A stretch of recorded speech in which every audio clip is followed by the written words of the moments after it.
Mga pagbasa ng mga salita ng makapangyarihang Diyos. Ukol sa paghahangad sa katotohanan. Ang kahulugan ng paghahangad sa katotohanan.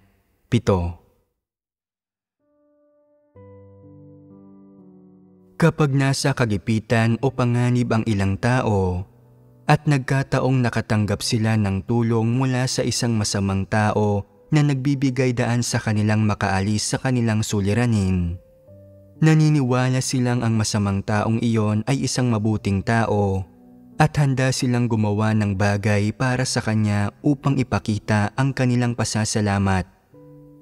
Gayunpaman, sa gayong mga pagkakataon, susubukan ng masamang taong isangkot sila sa mga kasuklam-suklam nitong gawain at gamitin sila upang magsakatuparan ng masasamang gawain. Kung hindi sila makatatanggi, maaari itong maging mapanganib. Magtatalo ang kalooban ng ilang gayong tao sa mga sitwasyong ito dahil iisipin nilang kung hindi nila tutulungan ang masama nilang kaibigan sa paggawa ng ilang masamang gawa, magmumukhang hindi sila nagsusukli ng sapat sa pagkakaibigang ito, subalit makalalabag naman sa kanilang konsensya at katwiran ang paggawa ng mali. Dahil doon, hindi nila malaman ang gagawin. Isa itong resulta ng pagka-impluwensya sa ideyang ito ng tradisyonal na kultura ng pagsusukli sa kabutihan, na igagapos, na itatali, at nakokontrol sila ng ideyang ito. Sa maraming pagkakataon, pinapalitan ng mga kasabihang ito mula sa tradisyonal na kultura ang katwiran ng konsensya ng tao at ang normal niyang paghatol. Natural, naiimpluwensyahan din ng mga iyon ang normal na paraan ng pag-iisip at tamang pagpapasya ng tao. Ang mga ideya ng tradisyonal na kultura ay hindi tama at direktang nakaaapekto sa mga pananaw ng tao ukol sa mga bagay-bagay na nagdudulot sa kanyang gumawa ng masasamang desisyon. Mula pa noong unang panahon hanggang sa kasalukuyan, napakaraming tao na ang naimpluwensyahan ng ideya, pananaw at pamantayang ito ng wastong asal tungkol sa pagsukli sa kabutihan. Kahit pa ang taong nagpakita ng kabutihan sa kanila ay isang masama o tiwaling tao at itinutulak sila nitong gumawa ng mga kasuklam-suklam at masamang gawa, nilalabag pa rin nila ang sarili nilang konsensya at katwiran, pikit mata silang sumusunod upang suklian ang kabutihan nito na nagdudulot ng maraming nakapipinsalang kahihinatnan. Masasabing maraming taong matapos maimpluwensyahan, malimitahan, mapigilan at maigapos ng pamantayang ito ng wastong asal, ay pikit mata at maling nagtataguyod sa pananaw na ito ng pagsukli sa kabutihan at malamang natulungan at suportahan pa nila ang masasamang tao. Ngayong narinig na ninyo ang aking pagbabahagi, malinaw na sa inyo ang sitwasyong ito at matutukoy na ninyo na hangal na katapatan ito at na maituturing ang pag-uugaling ito na pag-asal ng hindi nagtatakda ng anumang limitasyon at walang ingat na pagsukli sa kabutihan ng walang anumang pagkilatis at nawala itong kabuluhan at halaga. Dahil natatakot ang mga taong makastigo sila ng opinyon ng madla o makondena ng iba, napipilitan silang ilaan ang kanilang mga buhay sa pagsukli sa kabutihan ng iba. Isinasakripisyo pa nga nila ang kanilang buhay sa prosesong ito na isang nakalilinlang at hangal na paraan ng paggawa sa mga bagay-bagay. Bukod sa naigapos ng kasabihang ito mula sa tradisyonal na kultura ang pag-iisip ng mga tao, naglagay rin ito ng hindi kinakailangang bigat at abala sa kanilang buhay at nagbigay sa kanilang mga pamilya ng karagdagang pagdurusa at mga pasanin. Maraming tao na ang nagbayad ng malalaking halaga upang masuklian ang kabutihang natanggap. Ang tingin nila sa pagsukli sa kabutihan ay isang responsibilidad sa lipunan o sarili nilang tungkulin. At maaari pa nga nilang igugol ang buong buhay nila sa pagsukli sa kabutihan ng iba. Naniniwala silang ganap na likas at makatwiran na gawin ang bagay na ito, isang hindi matatakasang tungkulin. Hindi ba't hangal at katawa-tawa ang perspektiba at paraang ito ng paggawa sa mga bagay-bagay? Ganap nitong inihahayag kung gaano kaignorante at kawalang kaliwanagan ang mga tao. Ano't anuman, maaaring ang kasabihang ito tungkol sa wastong asal, ang kabutihang natanggap ay dapat na buong pasasalamat na suklian ay naaayon sa mga kuro-kuro ng mga tao, ngunit hindi ito naaayon sa mga katotohanang prinsipyo. Hindi ito katugma ng mga salita ng Diyos at isa itong maling pananaw at paraan ng paggawa sa mga bagay-bagay.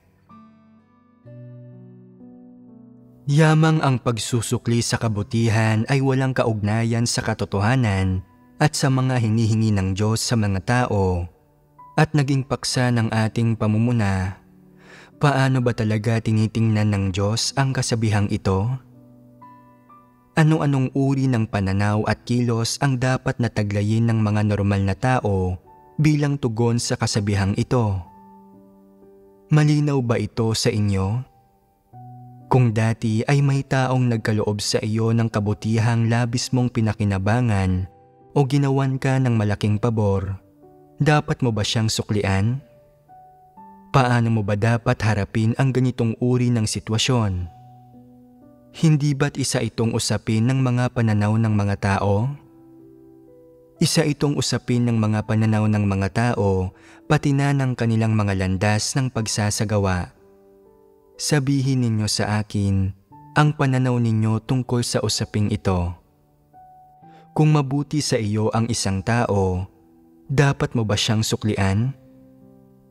Magkakaroon ng problema kung hindi pa rin ninyo maintindihan ang usaping ito. Dati, hindi ninyo nauunawaan ang katotohanan at isinasagawa ninyo ang pagsusukli sa kabutihan na para bang ito ang katotohanan. Ngayon, pagkatapos makinig sa aking pagsusuri at pamumuna, nakita na ninyo kung nasaan ang problema, ngunit hindi pa rin ninyo alam kung paano magsagawa o haharap sa isyong ito. Hindi pa rin ba ninyo maintindihan ang isyong ito? Bago mo naunawaan ang katotohanan, namuhay ka ayon sa iyong konsensya at kahit sino pa ang nagkaloob ng kabutihan sa iyo o tumulong sa iyo, kahit pa masasamang tao o mga sanggano sila, talagang susuklian mo sila at pakiramdam mo ay kailangan mong humarap sa panganib para sa iyong mga kaibigan at isa panganib pa ang iyong buhay para sa kanila. Ang mga lalaki ay dapat na magpaalipin sa kanilang mga tagapangalaga bilang kabayaran, habang ang mga babae ay dapat na magpakasal at mag-anak para sa kanila. Ito ang ideyang itinatanim ng tradisyonal na kultura sa mga tao. Inuutusan silang buong pasasalamat na suklian ang kabutihang natanggap. Ang resulta, iniisip ng mga tao na tanging ang mga taong nagsusukli sa kabutihan ang may konsensya. At kung hindi sila nagsusukli sa kabutihan, tiyak na wala silang konsensya at hindi sila makatao. Matibay na nakatanim ang ideyang ito sa puso ng mga tao. Sabihin ninyo sa akin, marunong bang magsukli ng kabutihan ang mga hayop? Oo. Kung gayon, talaga bang maituturing na matalino ang mga tao dahil lamang sa marunong silang magsukli ng kabutihan? Maituturing bang isang tanda ng pagkatao ang pagsasagawa ng tao ng pagsusukli sa kabutihan? Hindi. Kung gayon, ano ang dapat na maging pananaw ng mga tao sa bagay na ito? Paano ba dapat maunawaan ang ganitong uri ng bagay? Pagkatapos itong maunawaan, ano ang dapat na maging pagharap dito ng isang tao? Ito ang mga katanungang dapat hangarin ninyong lahat na malutas sa sandaling ito. Pakiusap, ibahagi ninyo ang inyong mga pananaw tungkol sa usaping ito. Kung talagang tinulungan ako ng isang taong lutasin ang isang issue o problema, taos-puso muna akong magpapasalamat sa kanya, ngunit hindi ako mapipigilan o makukontrol ng sitwasyong ito. Kung mahaharap siya sa mga paghihirap, gagawin ko ang makakaya ko para sa kanya sa abot ng aking abilidad. Tutulungan ko siya kung kaya ko, ngunit hindi ko pipilitin ang sarili ko ng higit sa aking kakayahan. Ito ang tamang pananaw at katanggap-tanggap ang ganitong paraan ng pagkilos. May iba pa bang gustong magbahagi ng kanilang pananaw tungkol dito? Dati, ang pananaw ko ay kung tinulungan ako ng isang tao, dapat ko siyang tulungan bilang ganti kapag naharap siya sa problema. Sa pamamagitan ng pagbabahagi at pagsusuri ng Diyos sa mga pananaw na maging masaya sa pagtulong sa iba at ang kabutihang natanggap ay dapat na buong pasasalamat na suklian. Napagtanto kung kailangang sundin ng isang tao ang mga prinsipyo kapag tumutulong sa iba. Kung naging mabait sa akin o tinulungan ako ng isang tao, dinidikta ng konsensya kung dapat ko rin siyang tulungan. Ngunit ang tulong na ibibigay ko ay dapat na maging batay sa aking kalagayan at sa kung ano ang kaya kong ibigay. Isa pa, dapat ko lang siyang tulungang lutasin ang kanyang mga paghihirap at asikasuhin ang mga pangangailangan niya sa buhay. Hindi ko siya dapat na tulungang gumawa ng kasamaan o magsakatuparan ng masasamang gawa. Kung makikita kong nahihirapan ang isang kapatid, tutulungan ko siya hindi dahil sa minsan niya akong tinulungan, kundi dahil sa tungkulin ko ito, responsibilidad ko ito. May iba pa ba? Natatandaan ko ang mga salita ng Diyos na nagsabing, kung may magiging mabait sa atin, dapat natin itong tanggapin na mula sa Diyos. Ibig sabihin, sa tuwing pakikitunguhan tayo ng mabuti ng sino man, dapat natin itong tanggapin na mula sa Diyos at mapangasiwaan ito ng tama. Sa gayong paraan, mauunawaan natin ng tama ang pananaw na ito tungkol sa pagsusukli sa kabutihan. Isa pa, sinasabi ng Diyos na dapat nating mahalin ang minamahal ng Diyos at kapuotan ang kinapopuotan ng Diyos. Kapag tumutulong sa ibang tao, kailangan nating kilatisin kung isa itong taong minamahal o kinapopuotan ng Diyos. Dapat tayong kumilos batay sa prinsipyong ito. May kaugnayan ito sa katotohanan. Isa itong tamang prinsipyo at may batayan ito. Huwag nating pag-usapan ngayon ang bagay na may kaugnayan sa katotohanan. Bagkus ay talakayin natin kung paano dapat harapin ng mga tao ang usaping ito mula sa perspektiba ng pagkatao. Sa realidad, ang mga sitwasyong maaari ninyong makaharap ay hindi palaging ganoon kasimple. Hindi palaging nagaganap ang mga iyon sa loob ng iglesia at sa gitna ng mga kapatid. Kadalasan, nagaganap ang mga iyon sa labas ng saklaw ng iglesia. Halimbawa, maaaring magpakita sa iyo ng kabutihan o tumulong sa iyo ang isang walang pananampalatayang kamag-anak, kaibigan, kakilala o kasamahan.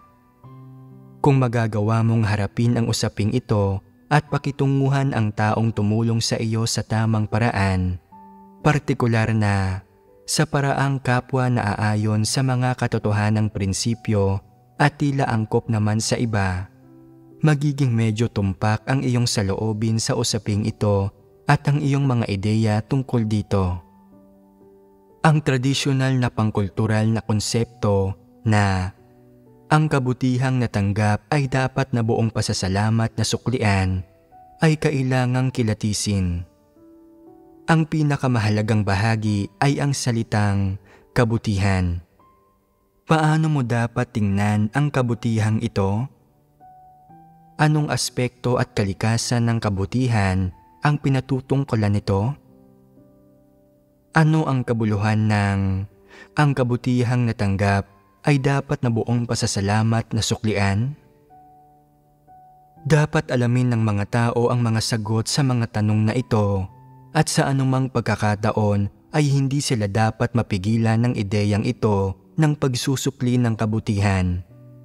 Para sa sinumang naghahangad sa katotohanan, ito ay lubos na mahalaga.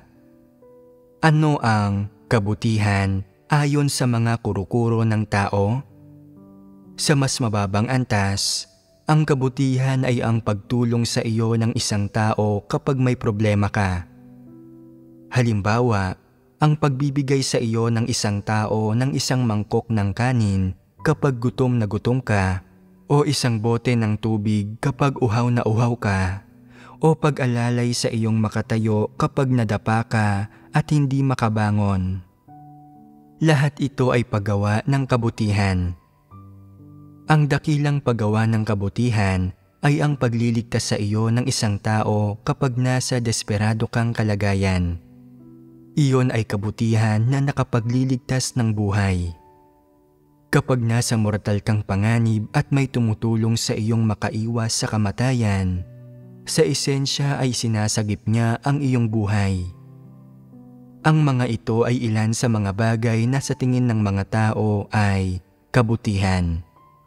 Ang ganitong uri ng kabutihan ay higit na nalalagpasan ang anumang maliliit at material na pabor.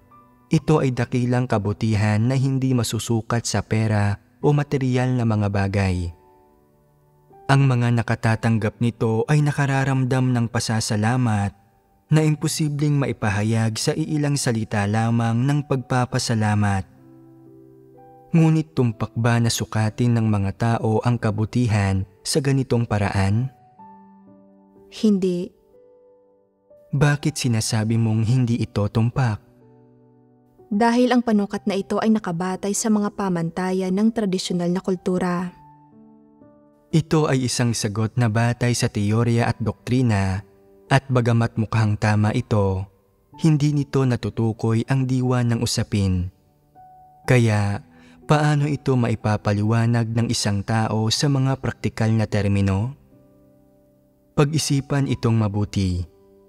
Kamakailan, nabalitaan ko ang tungkol sa isang video online ng isang lalaking nakalaglag ng pitaka nang hindi niya namamalayan. Isang maliit na aso ang nakapulot sa pitaka at hinabol ang lalaki, at nang makita ito ng lalaki, binugbog niya ang aso dahil inakala niyang ninakaw nito ang pitaka niya. Kakatuwa, hindi ba? Mas wala pang moralidad ang lalaking iyon kaysa sa aso. Ang ikinilos ng aso ay ganap na alinsunod sa mga pamantayang pangmoralidad ng tao. Ang isang tao ay makasisigaw sana ng, "Nalaglag ang pitaka mo." Ngunit dahil hindi nakapagsasalita ang aso, tahimik lang nitong pinulot ang pitaka at sumunod sa lalaki. Kaya, kung ang isang aso ay kayang isakatuparan ang ilan sa mabubuting asal na hinihikayat ng tradisyonal na kultura, ano ang sinasabi nito tungkol sa mga tao? Ang mga tao ay ipinanganak na may konsensya at katwiran, kaya mas may kakayahan silang gawin ang mga bagay na ito. Hanggat may konsensya ang isang tao, may isa sa katuparan niya ang mga ganitong uri ng responsibilidad at obligasyon. Hindi na kailangang magsumikap o magbayad ng halaga, kaunting pagsisikap lang ang kinakailangan nito at paggawa lang ito ng isang bagay na nakatutulong, isang bagay na kapaki-pakinabang sa iba. Ngunit ang kalikasan ba ng ganitong kilos ay talagang maituturing na kabutihan?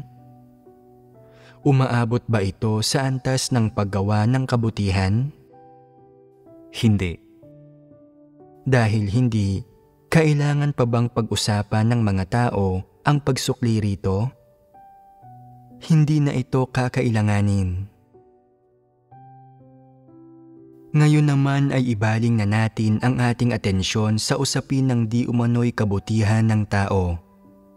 Halimbawa, tingnan ninyo ang kaso ng isang mabuting taong sumagip sa isang pulubing na tumba dahil sa gutom habang umuulan ng niyebe sa labas. Dinala niya ang pulubi sa bahay niya, pinakain at binihisan ito, at hinayaan itong tumira kasama ng kanyang pamilya at magtrabaho sa kanila. Kusang loob mang nagboluntaryong magtrabaho ang pulubi o ginawa man niya ito upang masuklian ang utang na kabutihan, isa bang kabutihan ang pagsagip sa kanya?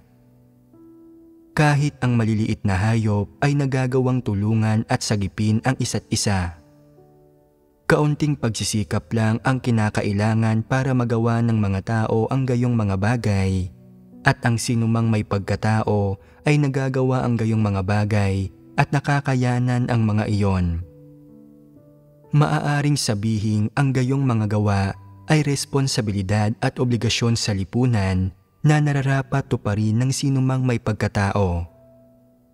Hindi ba't kalabisan naman na ilarawan ng mga tao ang mga iyon bilang kabutihan? Isa ba itong angkop na paglalarawan? Halimbawa, sa panahon ng taggutom kung kailan maraming tao ang maaaring magutom, kung mamamahagi ang isang mayaman ng mga supot ng bigas sa mahihirap na pamilya upang matulungan silang makaraos sa mahirap na panahong ito, hindi ba't isa lamang itong halimbawa ng uri ng batayang moral na tulong at suportang dapat na gawin ng mga tao? Binigyan lang niya sila ng kaunting bigas. Hindi naman niya ipinamigay ang lahat ng pagkain niya sa iba at siya mismo ay nagutom. Maituturing ba talaga itong kabutihan?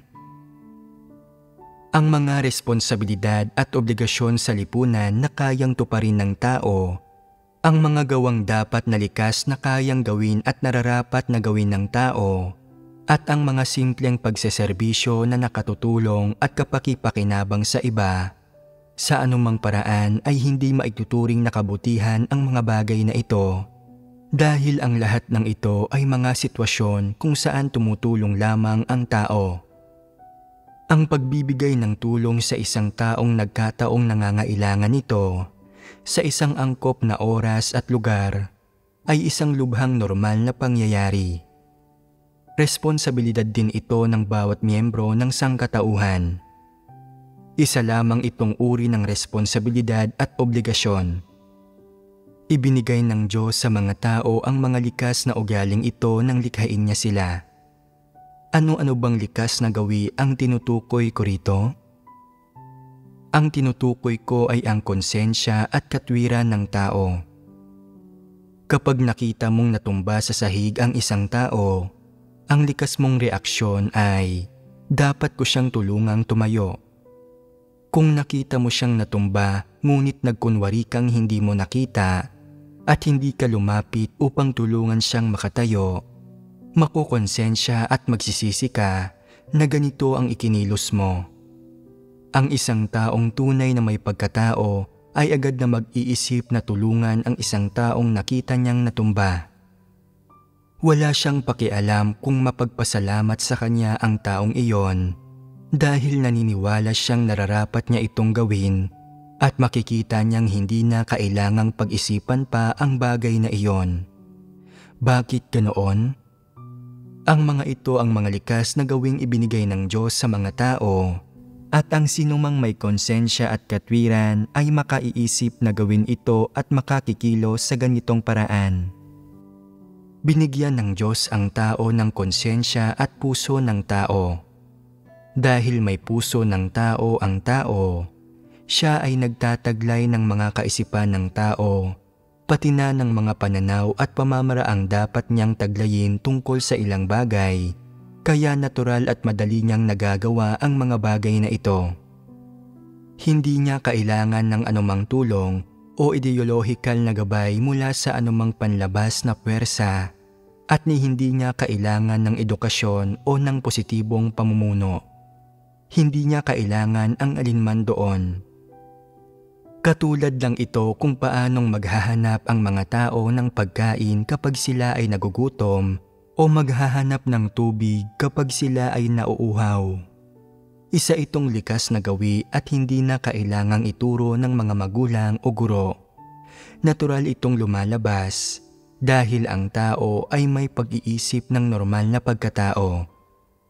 Gayon din, kayang gampanan ng mga tao ang kanilang mga tungkulin at responsibilidad sa sambahayan ng Diyos, at ito ang nararapat gawin ng sinumang may konsensya at katwiran.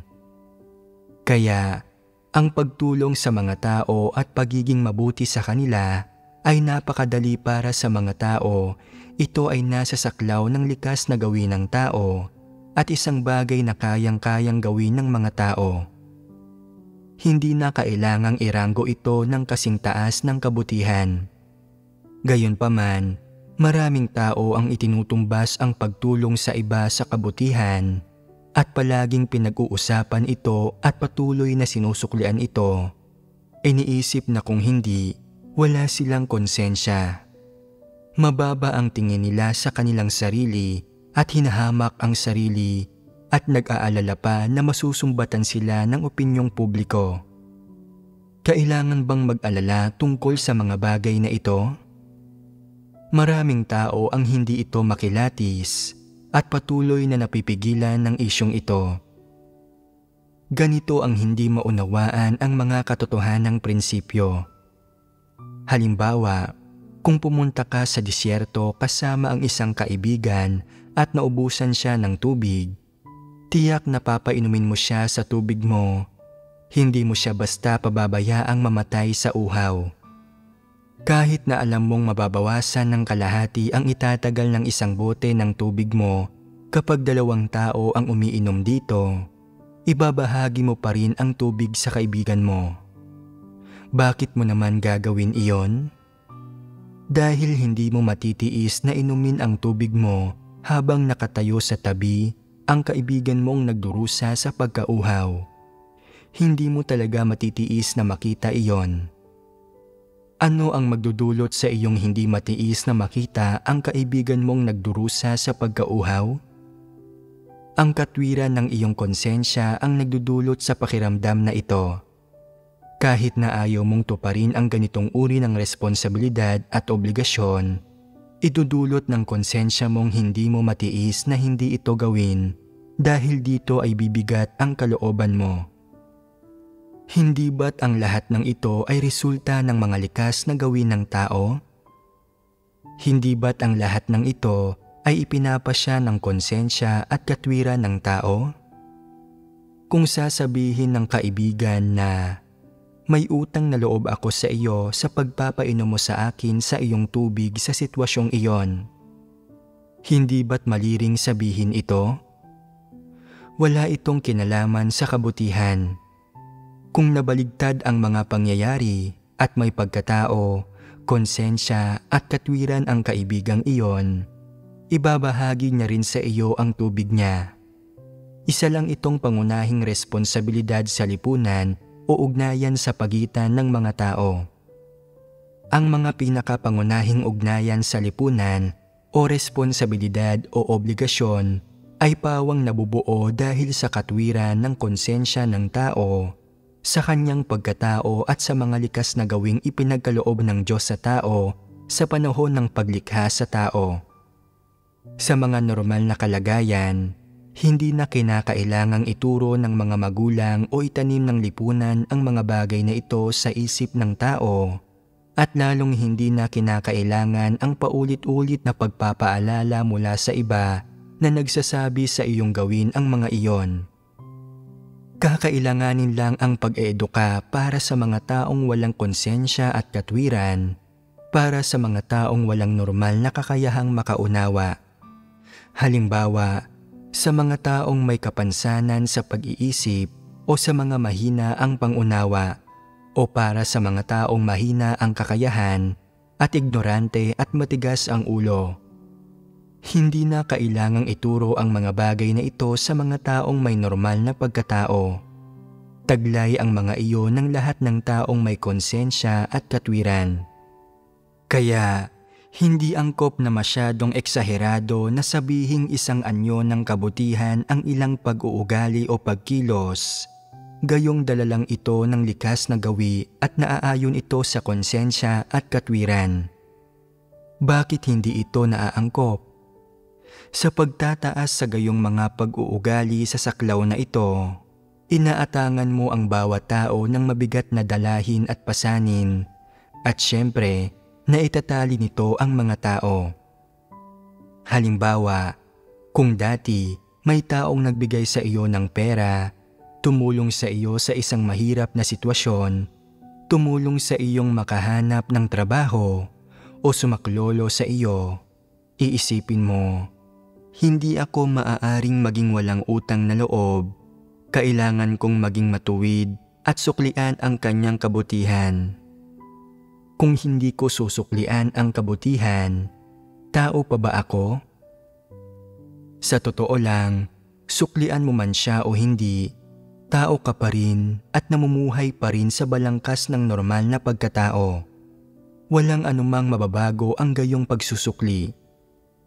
Hindi sasailalim sa pagbabago ang iyong pagkatao at hindi masusupil ang iyong tiwaling disposisyon dahil lamang sa sinuklian mo siya ng maayos.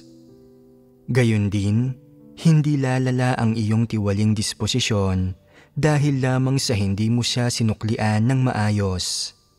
Ang katunayan kung nagsusukli o nagkakaloob ka ng kabutihan o hindi, ay wala talagang kaugnayan sa iyong tiwaling disposisyon. Siyempre, may kaugnayan man o wala, para sa akin, wala talagang ganitong uri ng kabutihan. At sana ay ganoon din para sa inyo. Kung gayon, ay paano ninyo ito dapat ituring? Ituring lang ninyo itong isang obligasyon at isang responsibilidad at isang bagay na dapat gawin ng isang taong may mga likas na gawin ng tao. Dapat ninyo itong ituring bilang inyong responsibilidad at obligasyon bilang isang tao at gawin ninyo ito sa abot ng inyong makakaya. Iyon lang. Maaaring sabihin ng ilang tao, alam kong responsibilidad ko ito, ngunit ayaw ko itong isakatuparan. Ayos lang din iyon. Maaari kang pumili para sa sarili mo batay sa iyong sitwasyon at mga kalagayan. Maaari ka ring magpasya ng mas malaya batay sa lagay ng iyong loob sa sandaling iyon.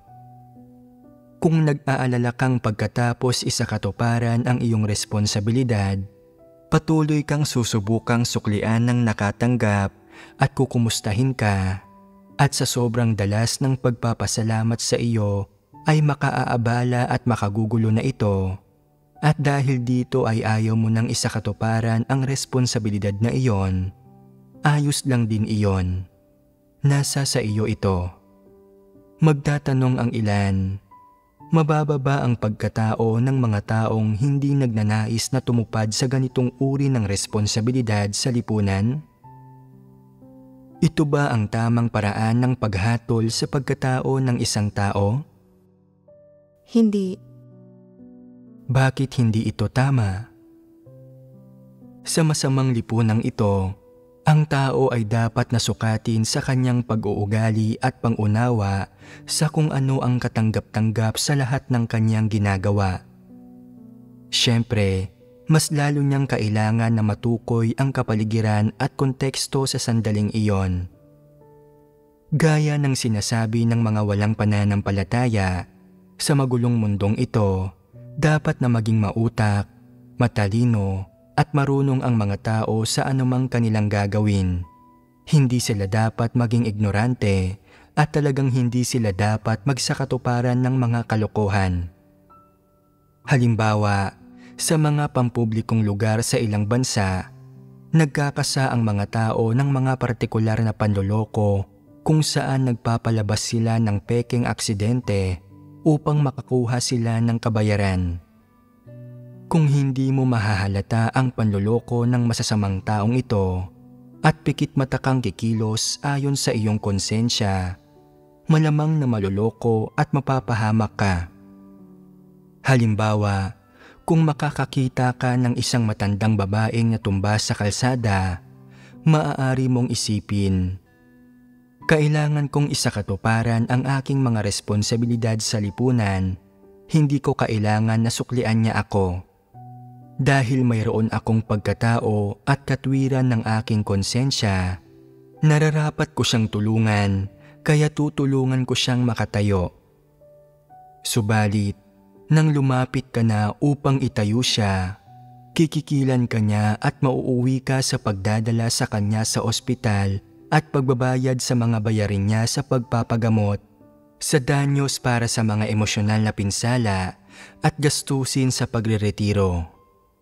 Kung hindi ka magbabayad, maipatatawag ka sa presinto. Mukhang naipahamak mo ang sarili mo, hindi ba? Paano ba nangyari ang sitwasyong ito? Sa pamamagitan ng pagsunod sa mabuting hangarin ng isang tao at kawalan ng karunungan. Naging bulag ka, walang pagkilatis, hindi mo natukoy ang mga kasalukuyang kalakaran at hindi mo nakilatis ang konteksto ng sitwasyon.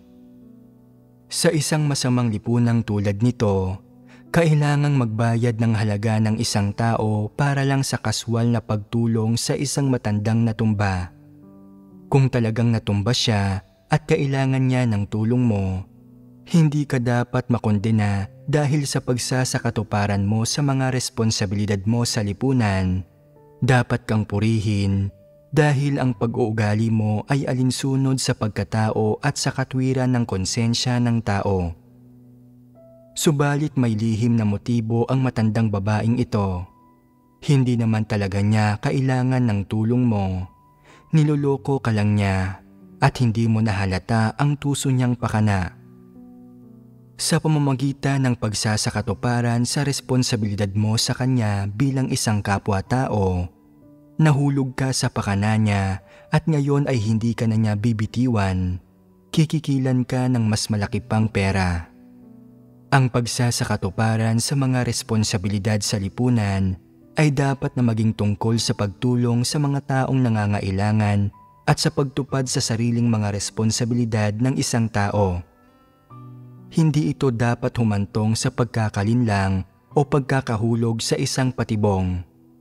Marami ng tao ang nabiktima ng mga panlolokong ito at malinaw nang nakakita kung gaano na kasama ang mga tao ngayon at kung gaano kabihasa ang mga ito sa pandaraya sa iba.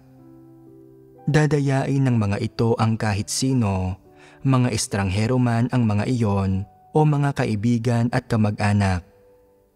Kasuklam-suklam naman ang kalagayang iyon. Sino ba ang nagdulot ng katiwaliang ito? Ang malaking pulang dragon. Lubos at malupit na ginawang tiwali ng malaking pulang dragon ang sangkatauhan. Gagawin ng malaking pulang dragon ang lahat ng uri ng mga immoral na bagay upang isulong ang sarili nitong mga interes at nailigaw na ng masamang halimbawa nito ang mga tao.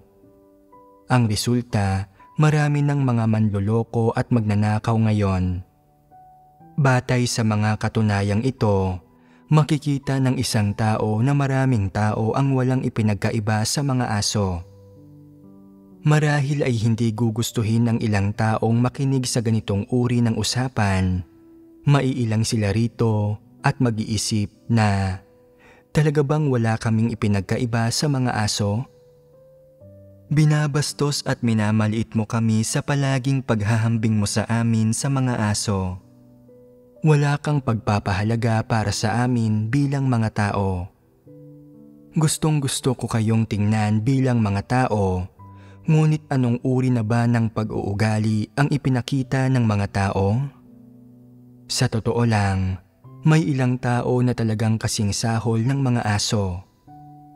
Iyon lang ang masasabi ko tungkol sa bagay na ito sa ngayon. Katatapos ko lang ibahagi kung paanong hindi maituturing na kabutihan ang kaunting pagtulong ng mga tao sa iba at isa lamang itong responsibilidad sa lipunan.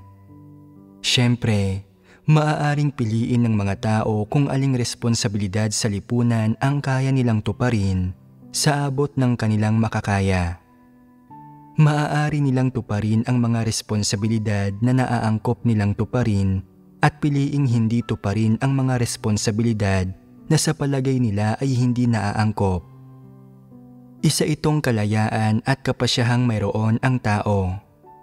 Maaari mong piliin kung aling mga responsibilidad at obligasyon sa lipunan ang nararapat mong tuparin batay sa iyong mga kalagayan, abilidad, at, syempre, sa konteksto at mga sitwasyon sa sandaling iyon. Karapatan mo ito. Sa anong konteksto ba nabuo ang karapatang ito? Masyadong mapanglaw na lugar ang mundo, masyadong masama ang sangkatauhan, at walang hustisya sa lipunan. Sa ilalim ng mga kalagayang ito, kailangan mo munang protektahan ang sarili mo, umiwas sa pagkilos ng may kahangalan at kamangmangan, at gumamit ng karunungan. Siyempre, sa pagpoprotekta sa iyong sarili, ang ibig kong sabihin ay hindi ang pagpoprotektang huwag manakaw ang iyong pitaka at ari-arian, bagkus ay pagpoprotekta sa iyong sarili mula sa kapahamakan. Ito ang pinakamahalaga. Dapat mong tuparin ang mga responsibilidad at obligasyon mo sa abot ng iyong makakaya habang tinitiyak din na ligtas ka. Huwag mong bigyang pansin ang pagkakamit ng respeto mula sa iba at huwag kang magpa-impluwensya o magpapigil sa opinyon ng madla. Ang kailangan mo lang gawin ay tuparin ang iyong mga responsibilidad at obligasyon.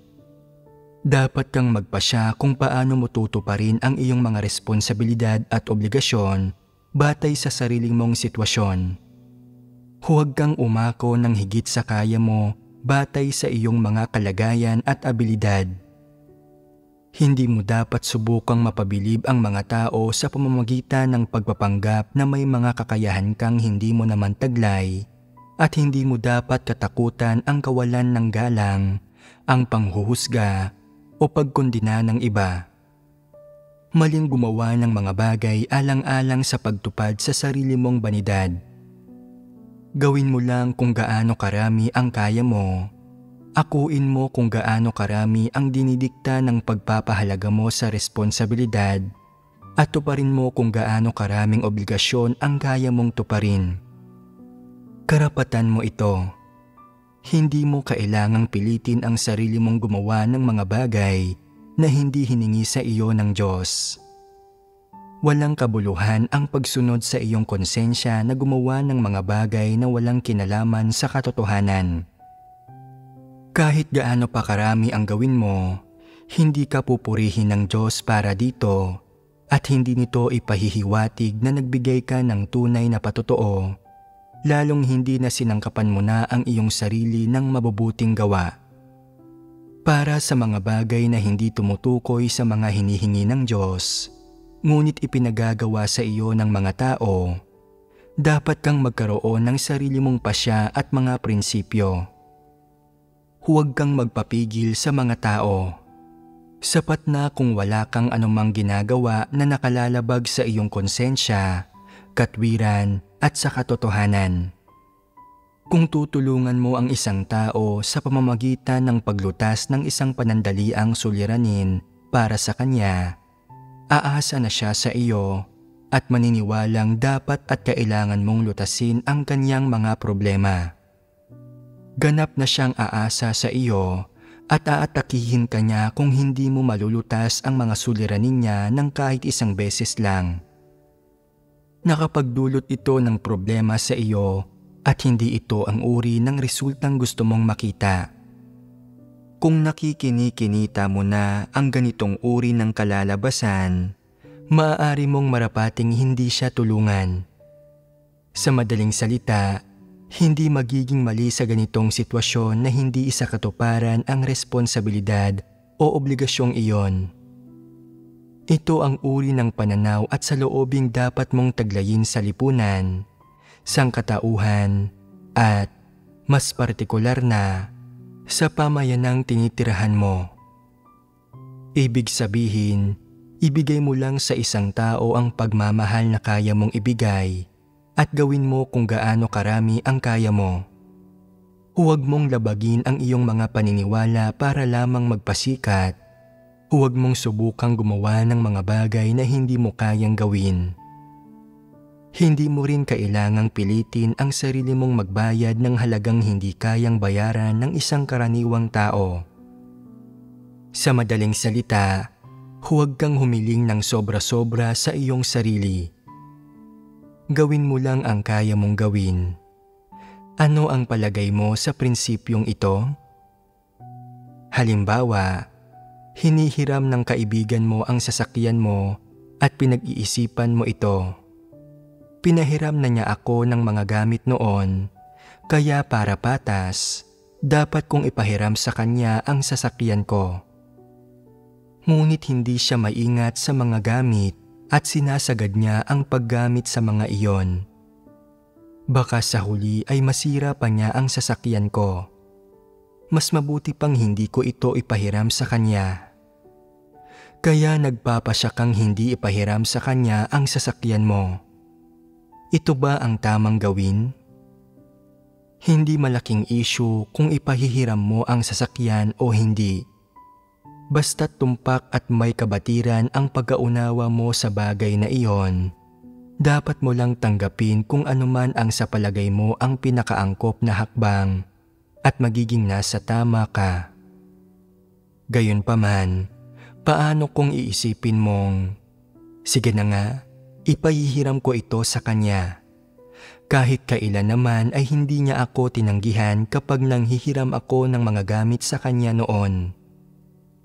Hindi siya masyadong matipid o maingat gumamit ng mga bagay, pero ayos lang iyon. Kung masisira ang sasakyan ko, gagastos na lang ako ng kaunti para ipagawa ito. At pagkatapos ay papayag kang ipahiram sa kanya ang sasakyan mo at hindi mo siya tatanggihan. Ito ba ang tamang gawin? Wala rin namang mali rito. Halimbawa, kung lalapitan ka ng isang taong dating tumulong sa iyo nang naharap ang pamilya niya sa ilang problema, dapat mo ba siyang tulungan o hindi? Depende ito sa sarili mong sitwasyon at ang desisyon mong tumulong o hindi ay hindi magiging usapin ng prinsipyo. Ang kailangan mo lang gawin ay kumilos batay sa sinseridad at likas na gawi at tuparin mo ang iyong mga responsibilidad sa abot ng iyong makakaya.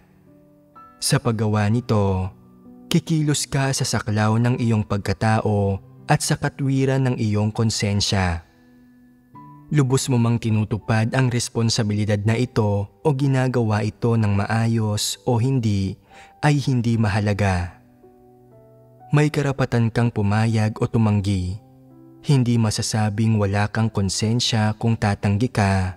At hindi masasabing nagpakita ng kabutihan ang kaibigan mo sa pagtulong sa iyo. Hindi umaabot sa antas na iyon ang mga kilos na ito. Nauunawaan mo ba? Isa itong talakayan tungkol sa kabutihan, partikular na kung paano mo dapat tingnan ang kabutihan, kung paano mo dapat harapin ang usapin ng pagtulong sa iba, at kung paano mo dapat tuparin ang mga responsibilidad mo sa lipunan. Sa mga usaping ito, kailangang hanapin ng mga tao ang mga katotohanang prinsipyo. Hindi mo malulutas ang mga usaping ito sa pamamagitan lamang ng pag-asa sa iyong konsensya at katwiran. Maaaring medyo maging komplikado ang ilang espesyal na sitwasyon, at kung hindi mo pangangasiwaan ang mga iyon alinsunod sa mga katotohanang prinsipyo, malamang na makapagdulot ka ng problema at ng mga negatibong kahihinatnan. Kaya, sa mga usaping ito, kailangang maunawaan ng mga hinirang ng Diyos ang kanyang mga layunin at kumilos ng may pagkatao, katwiran, karunungan, at mga katotohanang prinsipyo. Ito ang magiging pinakaangkop na pamamaraan. Tungkol sa kasabihang, ang kabutihang natanggap ay dapat na buong pasasalamat na suklian.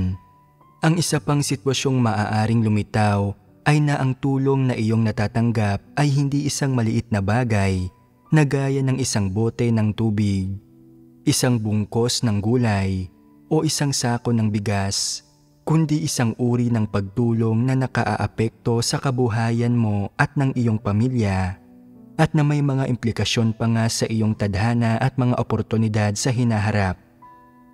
Halimbawa, maaaring turuan ka ng kaunti ng isang tao o bigyan ka nito ng pinansyal na tulong na nagbibigay daan sa iyong makapag-aral sa magandang universidad, makahanap ng magandang trabaho, makapag-asawa ng disenteng tao, at nagbibigay daan na mangyari ang sunod-sunod na mabubuting bagay sa iyong buhay.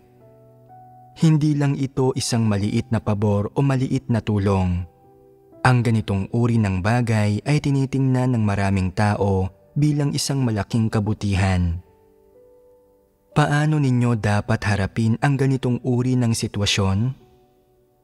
Ang gayong mga uri ng tulong ay may kaugnayan sa responsibilidad sa lipunan at sa mga obligasyong isinasakatuparan ng tao na katatapos lang nating talakayin. Ngunit dahil may mga implikasyon ang mga iyon sa pananatiling buhay, sa kapalaran at mga oportunidad sa hinaharap ng tao, higit pang mahalaga ang mga iyon kaysa sa isang simpleng bote ng tubig o isang sako ng bigas. May higit na malaking epekto ang mga iyon sa buhay ng mga tao, sa kanilang mga kabuhayan at sa kanilang oras sa mundong ito.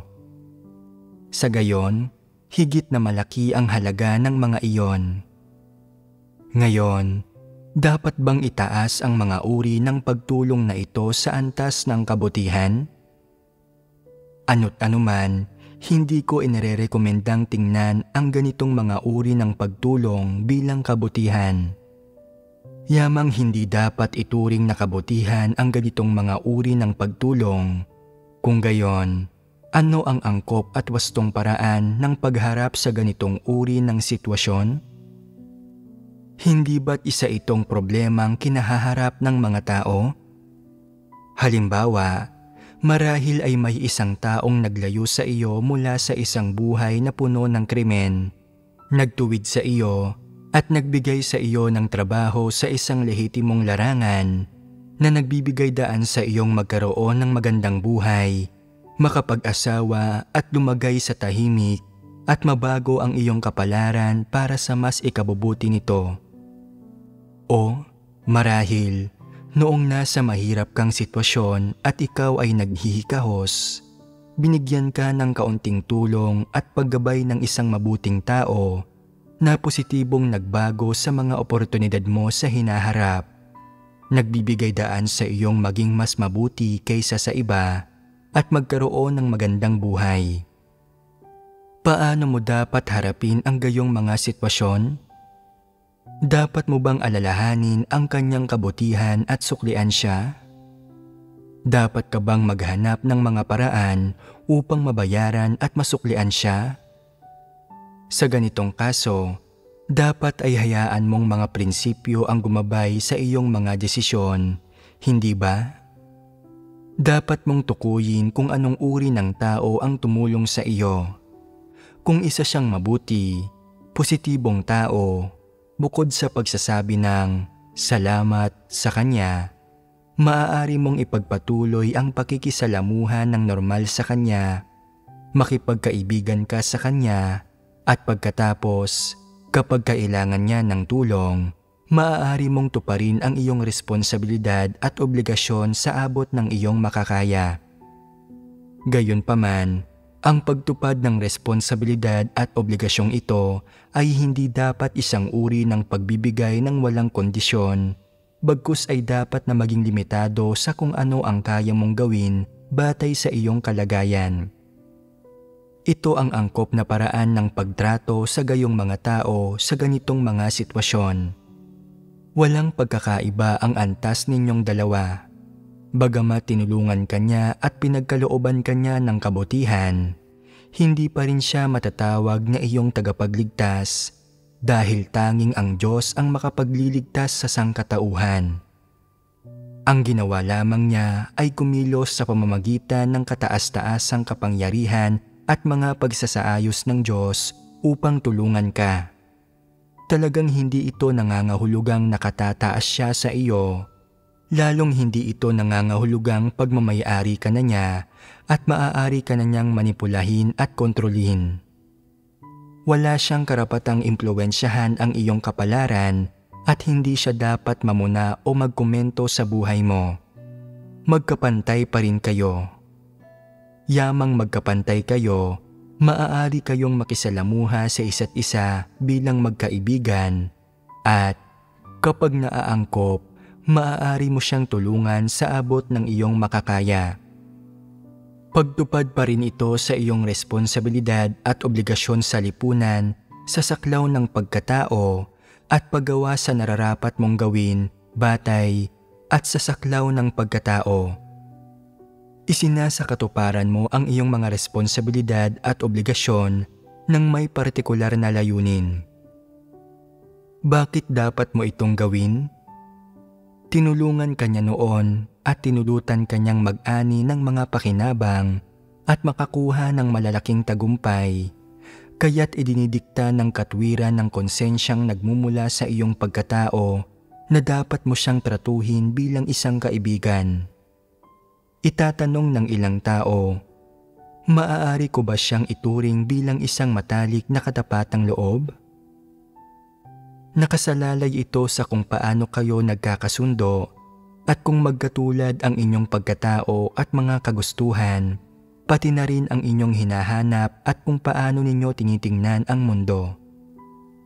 Nakasalalay ang kasagutan sa iyong sarili. Ngayon, sa ganitong natatanging uri ng ugnayan, dapat mo bang suklian ang iyong tagapangalaga gamit ang iyong buhay? Yamang napakalaki ng itinulong niya sa iyo at nagkaroon siya ng napakalaking impluwensya sa iyo, dapat mo ba siyang suklian gamit ang iyong buhay? Hindi ito kinakailangan. Ikaw ang walang hanggang may-ari ng iyong buhay. Ibinigay sa iyo ng Diyos ang iyong buhay at ikaw at wala ng iba ang mangangasiwa rito. Hindi kinakailangang walang ingat na tulutan ng ibang tao na mga siwa sa iyong buhay dahil sa konteksto at sitwasyong ito. Isa itong lubhang hangal na paraan ng paggawa sa mga bagay-bagay at, syempre, hindi rin ito makatwiran. Gaano man kayo kalapit na magkaibigan o gaano man katibay ang inyong ugnayan, maaari lamang na isakatuparan mo ang iyong responsibilidad bilang isang tao na makisalamuha ka ng normal at tulungan ninyo ang isa't isa sa saklaw ng pagkatao at katwiran. Ang ganitong antas ng ugnayan ay mas makatwiran at patas. Ang pinakadahilan kung bakit naging magkaibigan kayo ay pangunahing dahil sa minsan kang tinulungan ng taong iyon, kung kaya't pakiramdam mo ay karapat-dapat siyang maging kaibigan at naaabot niya ang pamantayang hinihingi mo sa iyong mga kaibigan. Dahil lamang dito, kaya handa kang makipagkaibigan sa kanya. Isaalang-alang mo rin ang sitwasyong ito. Dati ay may tumulong sa iyo, naging mabait sa iyo sa mga partikular na paraan at nakaapekto sa iyong buhay o sa kung anong malaking pangyayari, ngunit ang kanyang pagkatao at ang landas na kanyang tinatahak ay hindi naaayon sa sarili mong landas at sa kung ano ang iyong hinahangad. Hindi pareho ang wikang sinasalita ninyo, hindi mo gusto ang taong ito at marahil sa isang antas ay masasabi mong magkaiba ang inyong mga hilig at ang inyong mga hinahangad. Ang inyong mga landas sa buhay, ang inyong mga pananaw sa mundo, at ang inyong mga pananaw sa buhay ay pawang magkakaiba. Kayong dalawa ay ganap na magkaibang uri ng tao. Kaya, paano mo dapat harapin at paano ka dapat tumugon sa tulong na dati niyang ibinigay sa iyo? Isa ba itong makatotohanang sitwasyong maaaring maganap? Kaya, ano ang dapat mong gawin? Madali ring harapin ang sitwasyong ito. Yamang magkaibang landas ang tinatahak ninyong dalawa. Pagkatapos mo siyang bigyan ng anumang material na kabayaran sa abot ng iyong makakaya, natutuklasan mong masyado talagang magkaiba ang inyong mga paniniwala. Hindi kayo maaaring tumahak sa iisang landas, ni hindi kayo maaaring maging magkaibigan at hindi na kayo maaaring makisalamuha sa isa't isa. Paano ka dapat magpatuloy yamang hindi na kayo maaaring makisalamuha sa isa't isa? Layuan mo siya. Maaaring naging mabuti siya sa iyo dati, ngunit nanggaganto at nandaraya siya sa lipunan. Gumagawa siya ng lahat ng uri ng kasuklam-suklam na bagay at hindi mo gusto ang taong ito, kaya lubos na makatwirang lumayo ka sa kanya. Maaaring sabihin ng ilan, hindi ba't kawalan ng konsensyang kumilos sa ganoong paraan? Hindi ito kawalan ng konsensya. Kung talagang mahaharap siya sa ilang paghihirap sa kanyang buhay, pwede mo pa rin siyang tulungan, ngunit hindi ka maaaring magpapigil sa kanya o umayon sa kanya sa paggawa ng mga masama at immoral na gawa. Hindi rin kinakailangang magpaalipin sa kanya dahil lamang sa tinulungan kanya o ginawan kanya ng malaking pabor dati. Hindi mo obligasyon iyon at hindi siya karapat-dapat sa ganoong uri ng pakikitungo. May karapatan kang magpasyang makihalubilo, gumugol ng panahon at makipagkaibigan pa nga sa mga taong gusto mo at kasundo mo, sa mga taong tama. Maaari mong tuparin ang iyong responsibilidad at obligasyon sa taong ito, karapatan mo ito. Siyempre, maaari ka ring tumangging makipagkaibigan at makipagtransaksyon sa mga taong hindi mo gusto at hindi mo kailangang tumupad ng anumang obligasyon o responsibilidad sa kanya. Karapatan mo rin ito. Kahit magpasya ka pang talikuran ang taong ito at tumangging makihalubilo sa kanya o tumupad ng anumang responsibilidad o obligasyon sa kanya, hindi ito magiging mali. Kailangan mong magtakda ng mga partikular na limitasyon sa paraan ng iyong pag-asal at tratuhin mo ang iba't ibang tao sa iba't ibang paraan. Hindi ka dapat makisama sa masasamang tao o sumunod sa masama nilang halimbawa. Ito ang matalinong pasya. Huwag kang magpa-impluwensya sa iba't ibang salik tulad ng pasasalamat, mga damdamin at ng opinyon ng madla. Ito ay paninindigan at pagkakaroon ng mga prinsipyo at ito ang nararapat mong gawin. Matatanggap ba ninyo ang mga pamamaraan at pahayag na ito? Kahit na ang mga pananaw, landas ng pagsasagawa at prinsipyong tinatalakay ko ay pinupuna sa mga tradisyonal na kuro-kuro at kultura, puspusang poprotektahan ng mga pananaw at prinsipyong ito ang mga karapatan at dignidad ng bawat taong may pagkatao at may katwiran ng kanyang konsensya. Bibigyang daan ng mga ito ang mga taong hindi mapigilan at maigapos ng mga di umano'y pamantayan ng wastong pag-asal ng tradisyonal na kultura at makaalpas mula sa panlilinlang at panlilihis ng mga huwad na banal at mapanlihis na bagay na ito. Bibigyang daan din sila ng mga pananaw at prinsipyong ito na maunawaan ang katotohanan sa pamamagitan ng mga salita ng Diyos, mamuhay ayon sa mga salita ng Diyos at sa katotohanan, hindi maimpluwensyahan ng mga opinyong ito ng madla tungkol sa moralidad, at makalaya mula sa mga pagpipigil at gapos ng mga di umano'y makamundong gawi upang magawa nilang tratuhin ang mga tao at lahat ng bagay ayon sa mga salita ng Diyos at gamit ang tamang mga pananaw at lubusang maiwaksi ang mga gapos at panglilihis ng mga makamundong bagay, tradisyon at moralidad ng lipunan. Sa gayon, makapamumuhay sila sa liwanag, makapagsasabuhay ng normal na pagkatao, makaiiral ng may dignidad at makapagtatamo ng papuri ng Diyos. Anong uri ng pagbabago ang talagang maidudulot sa mga tao ng mga kasabihan tungkol sa panlipunang moralidad na tulad ng ang kabutihang natanggap ay dapat na buong pasasalamat na suklian at maging masaya sa pagtulong sa iba? Mababago ba ng mga ito ang satanikong disposisyon ng tao na mapang-agaw ng katayuan at pakinabang? Mababago ba ng mga ito ang ambisyon at pagnanais ng tao?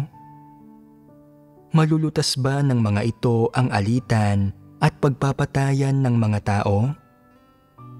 Matutulutan ba nito ang mga tao na tumahak sa tamang landas sa buhay at mamuhay ng masaya? Hindi.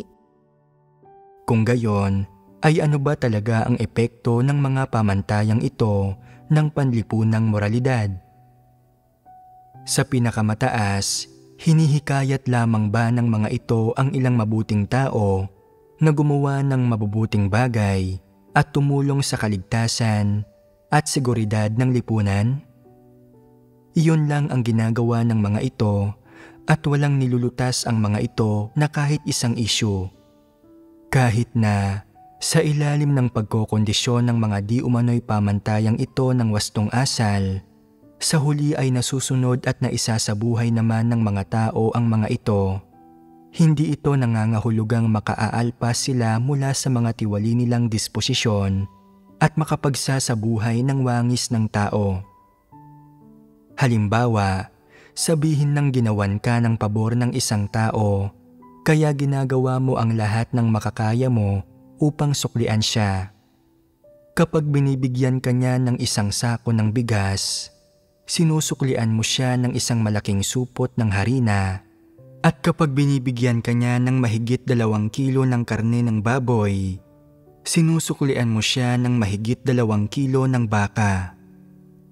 Ano ang magiging resulta ng patuloy ninyong pagsusuklian? Kapag mag-isa kayo, pareho ninyong kukwentahin kung sino ang mas nakinabang at kung sino ang nalugi, at hahantong ito sa mga hindi pagkakaunawaan, pag-aaway at pagpapakana sa pagitan ninyong dalawa. Ano ang ibig kong sabihin dito? Ibig kong sabihin, bukod sa pinipigilan at inililigaw ng hinihingi sa wastong asal na ang kabutihang natanggap ay dapat na buong pasasalamat na suklian, ang paraan ng pag-iisip ng mga tao, inaatangan pa nito ang buhay ng mga tao ng maraming abala, pasanin at maging ng pagkabagabag. At kung magiging kaaway ka ng isang tao dahil dito, mahaharap ka sa mas marami pang problema at kakilakilabot na pagdurusa. Ang pagpasok sa mga ugnayang ito na nakabatay sa pagbibigayan ay hindi ang landas na dapat tahakin ng mga tao. Palaging namumuhay ang mga tao ayon sa gayong mga damdamin at makamundong gawi na sa huli ay magdudulot lamang ng maraming hindi kinakailangang problema. Ito ay pagpapahirap lamang sa sarili at walang saysay na paghihirap. Ganito na itatanim sa isipan ng mga tao ang tradisyonal na kultura at ang mga pahayag tungkol sa wastong asal, at ganito sila nalilihis ng mga ito. Dahil sa kanilang lubos na kawalan ng pagkilatis, nagkakamali ang mga tao sa paniniwala na tama ang mga aspektong ito ng tradisyonal na kultura at ginagamit nila ang mga ito bilang kanilang mga pamantayan at gabay. Mahigpit na sinusunod ang mga kasabihang ito at namumuhay sa ilalim ng pagsusubaybay ng opinyon ng madla. Unti-unti at nang hindi namamalayan, sila ay nakokondisyon, naiimpluwensyahan at nakokontrol ng mga bagay na ito, at pakiramdam nila ay wala silang magawa at naghihinagpis sila, subalit wala silang lakas na kumawala. Kapag nagsasalita ang Diyos upang ilantad at hatulan ang mga aspektong ito ng tradisyonal na kultura na nasa loob ng mga tao, sumasama pa ang loob ng maraming tao dahil dito. Kapag lubusang naaalis ang mga bagay na ito sa utak, isipan at mga kuro-kuro ng mga tao, bigla silang nakararamdam ng kawalan ng kabuluhan na para bang wala na silang mapanghahawakan at magtatanong sila, ano ang dapat kong gawin sa hinaharap? Paano ako dapat na mamuhay? Kung wala ang mga bagay na ito, wala akong landas o direksyon sa aking buhay. Bakit ba labis na walang kabuluhan at walang layunin ang pakiramdam ko ngayong naalis na ang mga bagay na ito sa aking isipan? Kung hindi mamumuhay ang mga tao batay sa mga kasabihang ito, maituturing pa rin ba silang tao? Magkakaroon pa rin ba sila ng pagkatao? Mali ang ganitong paraan ng pag-iisip. Sa realidad, sa sandaling maalis na sa iyo ang mga aspektong ito ng tradisyonal na kultura, nadadalisay ang iyong puso, hindi ka na napipigilan at naigagapos ng mga bagay na ito. Nagkakaroon ka ng kalayaan at kaginhawahan at wala na sa iyo ang mga alalahaning ito. Paanong hindi mo na naising maalis ang mga ito sa iyo? Sa pinakamababa, kapag tinalikuran mo ang mga aspektong ito ng tradisyonal na kultura na hindi ang katotohanan, sasailalim ka sa mas kaunting pagdurusa at pagdadalamhati at mawawala na sa iyo ang marami sa mga walang saysay na pagpipigil at alalahanin. Kung kaya mong tanggapin ang katotohanan at mamuhay ayon sa mga salita ng Diyos, makatatahak ka sa tamang landas sa buhay at makapamumuhay sa liwanag. Maaaring tila ganap na makatwirang itaguyod ang mga pamantayan ng wastong asal ng tradisyonal na kultura, ngunit nagsasabuhay ka ba ng isang wangis ng tao? Nakatahak ka na ba sa tamang landas sa buhay? Wala talagang anumang mababago ang mga aspektong ito ng tradisyonal na kultura. Hindi mababago ng mga ito ang tiwaling pag-iisip ng mga tao ni ang kanilang mga tiwaling disposisyon, at lalong hindi mababago ng mga ito ang tiwaling diwa ng mga tao. Walang anumang positibong epekto ang mga ito, at sa halip, nagdudulot ang mga ito na maging buktot at masama ang pagkatao ng tao sa pamamagitan ng mga pagtuturo, pagkokondisyon at pang-iimpluwensya ng mga ito. Malinaw na natutukoy ng mga tao na ang taong nagkaloob sa kanila ng kabutihan ay hindi isang mabuting tao, ngunit nilalabag pa rin nila ang sarili nilang mga paniniwala at sinusuklian ito dahil lamang sa ginawan sila nito ng pabor dati. Ano ba ang nagdudulot sa mga taong suklian ang iba sa kabila ng sarili nilang mga paniniwala?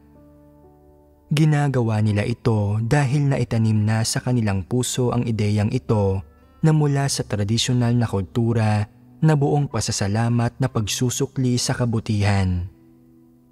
Nangangamba silang kung hindi nila lalabagin ang mga paniniwala nila at hindi susuklian ang mga taong tumulong sa kanila, makakastigo sila ng opinyon ng madla at maituturing bilang walang utang na loob na hindi nagsukli sa kabutihang natanggap at bilang malulupit, masasamang karakter at bilang mga taong walang konsensya o pagkatao.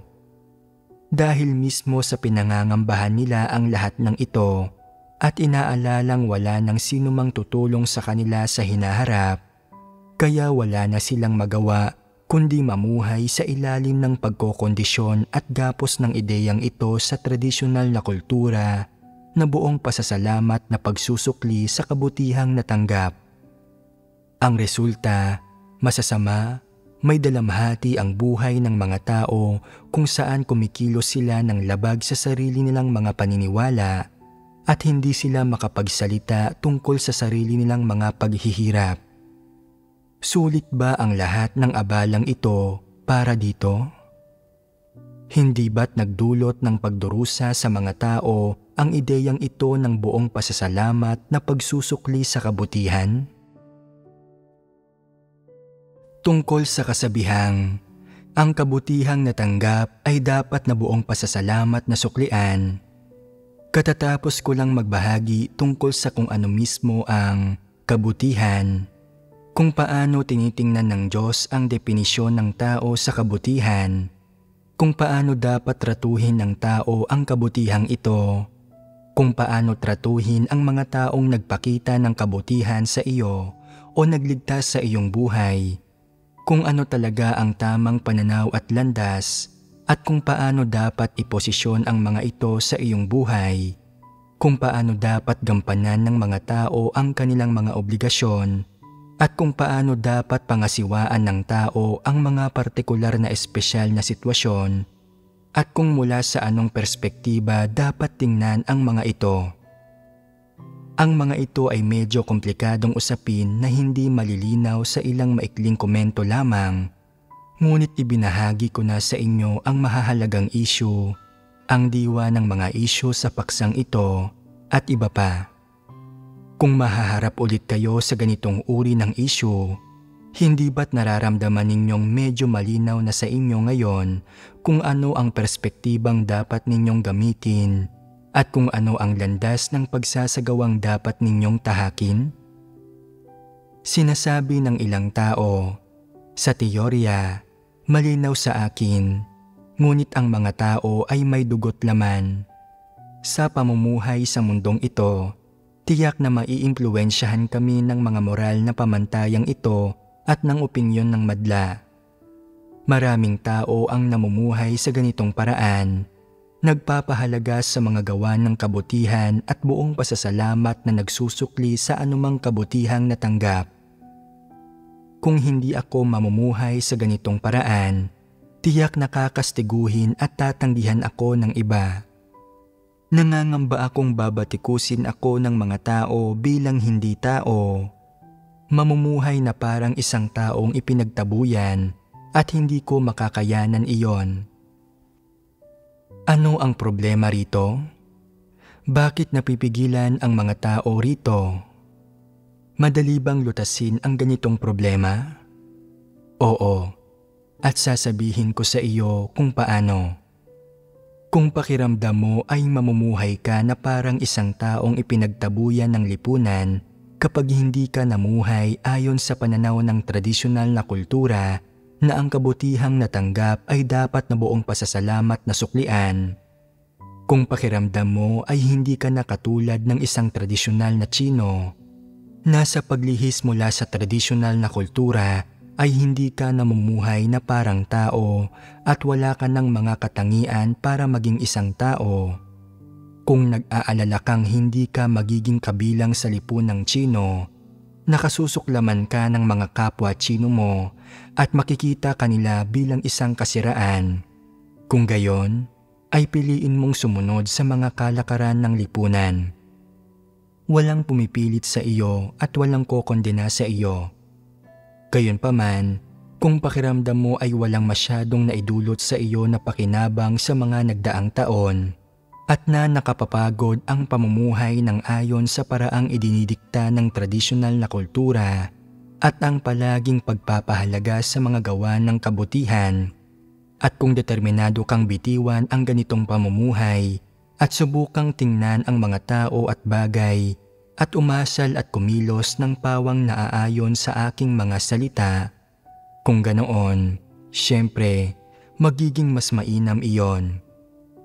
Kahit na ngayon ay naiintindihan na ninyo ang mga bagay na ito sa prinsipyo at malinaw na ninyong nauunawaan ang sitwasyon, kung paano talaga ninyo titingnan ang mga tao at bagay, at kung paano kayo mamumuhay at aasal simula ngayon ay nasa sa inyo na. Desisyon mo na at ikaw na ang bahala kung hanggang sa anong antas mo matatanggap ang mga sinabi ko, kung hanggang saang antas mo maisasagawa ang lahat ng ito, at kung hanggang saan mo ito paaabutin. Hindi kita pinipilit. Ipinakikita ko lang sa iyo ang daan. Gayunpaman, isang bagay ang tiyak. Sasabihin ko sa iyo ang katotohanan sa pagsasabing kung mamumuhay ka alinsunod sa tradisyonal na kultura, lalong magiging hindi pantao at walang dignidad ang iyong buhay at makikita mong lalo pang magiging manhid ang katwiran ng iyong konsensya. Unti-unti, magiging miserable ang buhay mo kung saan hindi ka na magmumukhang tao o multo. Gayunpaman, kung magsasagawa ka alinsunod sa aking mga salita at sa mga prinsipyong aking sinabi, tinitiyak kong mamumuhay ka ng may higit pang wangis, konsensya, katwiran at dignidad ng tao. Tiyak ito. Kapag kalaunan ay naharap ka sa gayong mga sitwasyon, makapamumuhay ka ng malaya at maginhawa at makararamdam ka ng kapayapaan at kagalakan. Mababawasan ang mga kadiliman at pasanin sa iyong puso at magkakaroon ka ng kumpiyansa at makatitindig ng taas noo. Hindi ka na mababagabag, malilihis o maiimpluwensyahan ng mga gawin ng sekular na mundo at mamumuhay ka ng may dignidad. Araw-araw ay magiging praktikal ang pakiramdam mo at tatratuhin at pangangasiwaan mo ang bawat gawain sa pinakatumpak na paraan. Maiiwasan mo ang maraming pasikot-sikot at malaking pagdurusa na hindi mo kinakailangang pagdaanan. Hindi ka gagawa ng anumang bagay na hindi mo nararapat na gawin. Hindi ka rin magbabayad ng anumang halagang hindi mo dapat bayaran. Hindi ka na mamumuhay para sa ibang tao. Hindi ka na maiimpluwensyahan ng mga pananaw at opinyon ng mga tao. Hindi ka na mapipigilan ng mga opinyon at pagkondena ng lipunan. Hindi ba't isa itong buhay na may dignidad? Hindi ba't isa itong malaya at maginhawang buhay? Sa oras na ito ay mararamdaman mong ang pamumuhay ayon sa mga salita ng Diyos ang tanging tamang landas sa buhay. At sa pamumuhay lamang sa ganitong paraan nagtataglay ang isang tao ng wangis ng isang tao at ng kaligayahan. Dahil namumuhay ka sa loob ng maitim na ulap ng tradisyonal na kultura, hindi mo makita ng malinaw ang landas at nagkakamali ka sa paniniwalang patungo ka sa isang idealistikong utopyang matatagpuan sa mundo ng tao. Gayunpaman, sa huli, ikaw ay naililigaw at naluloko at napahihirapan ni Satanas. Sa araw na ito, ngayong narinig mo na ang tinig ng Diyos, natuklasan ang katotohanan at nakitang dumating ang liwanag sa mundo ng tao, nahawi mo na ang maitim na ulap at malinaw mo nang nakita ang landas at direksyong dapat mong tahakin sa buhay.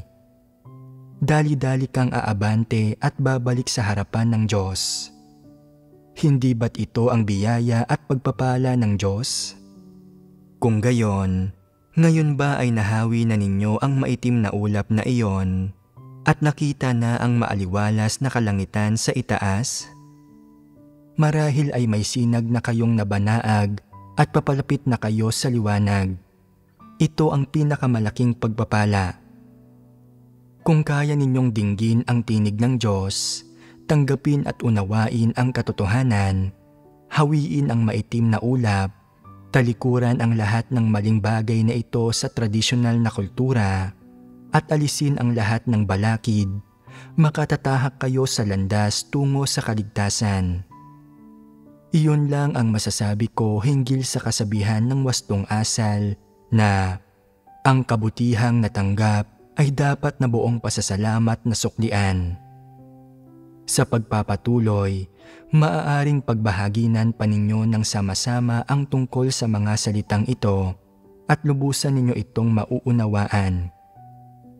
Hindi makapagtatamo ang isang tao ng agarang pagpasok sa mga usaping ito pagkatapos lamang ng isang pagtitipon para sa pagbabahaginan.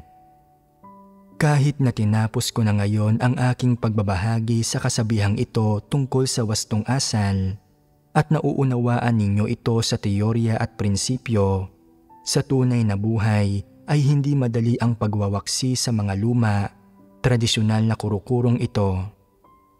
Posibleng panghawakan pa rin ninyo ang mga lumang ideyang ito at mahirapan kayo sa mga ito sa loob ng ilang panahon. Sa pinakamababa, aabuti ng ilang panahon bago ninyo lubusang matalikuran ang mga aspektong ito ng tradisyonal na kultura at ganap na matanggap ang katotohanan ng mga salita ng Diyos. Kailangan ay unti-unti kayong dumaan at humanap ng kumpirmasyon sa tunay na buhay at kapag humaharap sa lipunan at sa sangkatauhan. Sa pamamagitan ng mga karanasang ito, unti-unti ninyong malalaman ang mga salita ng Diyos at maiintindihan ang katotohanan. Sa paggawa niyon, magsisimula kang makinabang, makakuha ng mga benepisyo at mag-ani ng mga gantimpala at maitatama mo ang mga maling pananaw at ideya mo tungkol sa lahat ng uri ng tao, pangyayari at bagay. Ito ang proseso at landas ng paghahangad sa katotohanan.